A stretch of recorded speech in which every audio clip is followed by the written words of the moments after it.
Hi students, this is Hafiz Haris Ahmed. I am the teacher of physics. So आप लोगों का आज chapter number 1 जो कि इंट्रोडक्शन टू फिज़िक्स, इसको हम मेनली 2 पार्ट्स के अंदर डिवाइड करते हैं.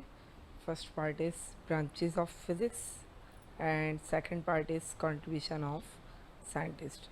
तो आज की क्लास के अंदर हम डिस्कस करेंगे सिर्फ फर्स्ट पार्ट को, विच इज़ ब्रांचेस. सबसे पहले हम डिस्कस करते हैं कि व्हाट इज़ फ़िज़िक्स, यानी फ़िज़िक्स क्या है. तो एक्चुअली फ़िज़िक्स एक ग्रीक वर्ड, लातीनी ज़ुबान का वर्ड था जो कि था फिज़िकॉस, उससे डिराइव हुआ और उसके मीनिंग थे नेचर यानी कि कुदरत. तो हम कह सकते हैं कि कुदरत की जो स्टडी है वो कहलाती है physics. By definition, physics is an important branch of science which refers the study of matter and energy along with the interaction between them. It means basically physics is equal to matter plus energy. यानी कि जब हम chemistry पढ़ते हैं तो हम सिर्फ और सिर्फ डिस्कस कर रहे होते हैं मैटर को, मैटर की कंपोजिशन को, मैटर के स्ट्रक्चर को, मैटर की प्रॉपर्टीज़ को. बट जब हम फिज़िक्स पढ़ते हैं तो हम डिस्कस करते हैं मैटर को और उसका इंटरेक्शन एनर्जी के साथ.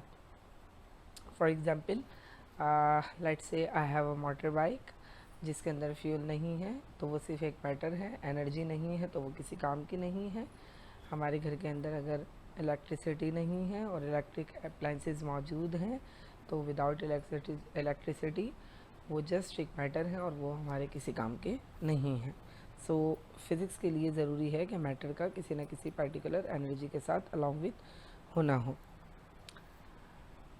एक्चुअली ब्रांचेस तो फिज़िक्स की काफ़ी हैं, बट मेनली जो आपकी बुक के अंदर मौजूद है उसमें 9 ब्रांचेस का हम डिस्कस करते हैं. सबसे पहली ब्रांच होती है मैकेनिक्स. मैकेनिक्स की डेफिनेशन हम देखते हैं, it deals with the motion of object with और without reference of force. Actually हम बात करते हैं मैकेनिक्स के अंदर सिर्फ और सिर्फ मोशन को, ऑब्जेक्ट की जो भी मोशन होती है उसको डिस्कस कर रहे होते हैं. मिसाल के तौर पे एक एक फुटबॉल प्लेयर फुटबॉल को हिट करता है तो वो अपने अपने पाँव से एक फ़ोर्स लगाता है और उस फोर्स की वजह से वो फुटबॉल मूव करती है. या एक बाइकर बाइक चलाता है, या एक बाईसाइकिल को राइड करने वाला बाईसाइकिल चलाता है, कार चलती है. ये तमाम के तमाम जो ऑब्जेक्ट्स हैं ये एक फोर्स के थ्रू काम कर रहे होते हैं, इनकी मोशन हो रही होती है. तो ये जो मोशन को डील करने वाली ब्रांच है कहलाती है mechanics. Second branch is electricity, and this branch deals with the physical phenomena involving charges and their effects when at rest and when in motion. Electricity basically सिर्फ और सिर्फ डिस्कस कर रही होती है चार्जेस को, यानी इलेक्ट्रॉन और प्रोटॉन को, उनकी मूवमेंट को, आइदर वो इन स्टेट ऑफ रेस्ट हो, आइदर वो इन स्टेट ऑफ मोशन हो, उसको डिस्कस कर रही होती है. और बेसिकली हम जब भी इलेक्ट्रिसिटी को डिस्कस करते हैं तो हम एक ही फील्ड को डिस्कस कर रहे होते हैं, which is electric field. Now electric field का जैसे ही रिलेशन मैग्नेटिक फील्ड के साथ बनता है तो वो ब्रांच कहलाती है electromagnetism. So it deals with the observation and laws relating electricity to magnetism. यानी कि जब भी कोई चार्ज मोशन कर रहा होता है तो मोशन चार्ज के पास 2 फोर्सेस होती हैं. First one is electric force and second one is magnetic force. तो उन दोनों फोर्सेस को जब हम आपस में परपेंडिकुलरली डिस्कस कर रहे होते हैं तो वो दोनों फील्ड्स बेसिकली एक ब्रांच डेवलप कर रही होती हैं फिज़िक्स की, और वो ब्रांच कहलाती है electromagnetism. Fourth branch is solid state physics. Solid state physics basically concern करती है सॉलिड मटेरियल्स को, क्रिस्टलाइन शेप्स को. लाइक आप 9 क्लास के अंदर पढ़ते हैं कार्बन की ज्योमेट्रीज को, एलोट्रॉपिक को. लाइक कि कार्बन एक ग्रेफाइट है और एक ही कार्बन जो है वो डायमंड है, और कैरेक्टरिस्टिक्स दोनों की डिफरेंट होती हैं. तो वो कैरेक्टरिस्टिक्स बेसिकली मॉलिक्यूल्स की अरेंजमेंट की वजह से होती हैं. तो वो जो अरेंजमेंट होती है मॉलिक्यूल्स की in solid state of matter, so वो स्टडी कहलाती है solid state physics. And then atomic physics. So what is atomic physics? Basically atom को जब हम देखते हैं तो एटम के 2 पार्ट्स होते हैं.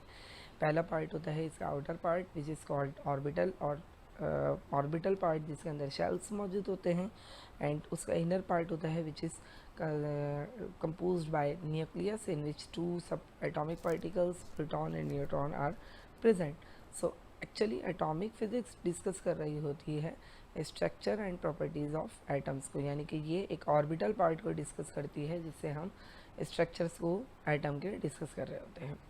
Then nuclear physics basically concern करती है इनर पार्ट ऑफ एटम, यानी कि प्रोटॉन और न्यूट्रॉन और उनके रेफरेंस से जो रिएक्शंस हो रहे होते हैं like nuclear fission reaction, nuclear fusion reactions, उनको और further phenomenas like radioactivity and up to so on, इन तमाम चीज़ों को डिस्कस कर रही होती है फिज़िक्स की branch which is called nuclear physics. Now plasma physics. In the earlier classes हमने डिस्कस किया कि there are 3 states of matter. First is solid, second is liquid and third one is gas. But actually matter की 4 branches होती हैं, 4 types होती हैं. पहली होती है solid, liquid, gas and third one is ionise gas. Actually जब हम बात करते हैं कि एक ऐसा मैटर जिसके अंदर मॉलिक्यूल्स आयन की शेप में हो, और आयन कब होता है, आपने 9th क्लास में डिस्कस किया था इसको कि जब कोई भी अपने अंदर से एटम इलेक्ट्रॉन को या तो रिमूव करे या फिर वो उसको गेन करे तो उसमें आयंस बनते हैं. तो वो जो आयनाइज एटम्स होते हैं, आयनाइज गैसेस होती हैं, उनसे मिलके एक स्टेट बनती है, वो कहलाती है प्लाज्मा. तो वो जो प्लाज्मा फिज़िक्स होती है एक्चुअली हम उसको डिस्कस कर रहे होते हैं. उसमें उन उन उन जो हमारे पास आयनाइज एटम्स होते हैं उनके स्ट्रक्चर को, उनकी प्रॉपर्टीज़ को, और कॉमनली जो स्टार्स हमारे होते हैं एक्चुअली इसी स्टेट से मिलकर बनते हैं जो कि प्लाज्मा कहलाती हैं. Now second last is biophysics. It is concerned with the application of physical methods and types of explanation to biophysical systems and structure. यानी कि जब हम लिविंग ऑर्गेनिजम्स के अंदर फिज़िकल फिनोमिनास को डिस्कस कर रहे होते हैं, फॉर एग्जांपल के ultrasound, for example x-rays, for example CT scan, these are the physical phenomena which belongs to living organisms. तो ऐसे फिनोमिनास को जब हम डिस्कस कर रहे होते हैं तो वो ब्रांच फिज़िक्स की कहलाती है biophysics. And last one is astrophysics. Astrophysics basically deals कर रही होती है study of astronomical bodies like galaxies, like cluster, super cluster, solar systems, इन तमाम चीज़ों को और इन तमाम चीज़ों के स्ट्रक्चर्स को, इन तमाम चीज़ों की मूवमेंट को, एक्लिप्स को, ये तमाम की चीज़ें जब हम डिस्कस कर रहे होते हैं तो एक्चुअली हम डिस्कस करते हैं एस्ट्रोफिज़िक्स को. होप कि आप लोगों को ये ब्रांचेस समझ आई होंगी. सो अगर कोई किसी किस्म का क्वेश्चन हो so you are free to ask question, and keep remember the important thing is not to stop questioning. जितने सवाल करेंगे उतना आप सीखते रहेंगे. इंशाल्लाह हमारी फिर मुलाकात होगी नेक्स्ट लेक्चर के लिए. अपना और अपने इर्द गिर्द के लोगों का बहुत ख्याल रखिएगा. अल्लाह हाफिज़.